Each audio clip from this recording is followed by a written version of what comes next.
Akalar, Alloh holimizga rahim qilsin. Bu telefon, ijtimoiy tarmoqlar umrimizni yeb bitirdi, adoyi tamom qildi. Ertaman uyqudan sog' salomat uyg'onib, alhamdulillah, Allohim o'lmasdan tiriltirding, tavbaga imkon berding deyishdi o'rniga telefonim qani?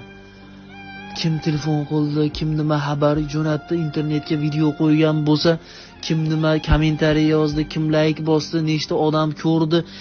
Umr arzimaydi bu narsalarga fido qilishlikka. Umr arzimaydi. Xudoy taoloning bunaqa ishlar bilan ko'ndirib bo'lmaydi.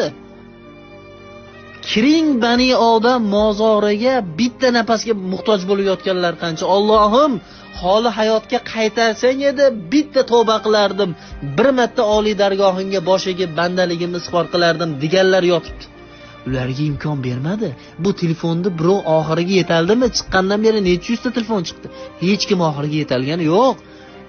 Oilani ham yig'ishtirib qo'ydi ayrimlar. Mehr oqibatni ham, ota-onani xizmatini ham, bolalarni tarbiyasini ham. Umr bu topilmaydigan ne'mat. Ertaman uyg'ongan odam kechga yana yotog'imga tirik holatda kelaman deb ayta olamizmi?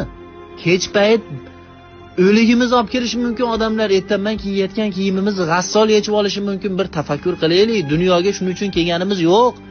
Nima uchun kelganimizni bilaylik, birodarlar.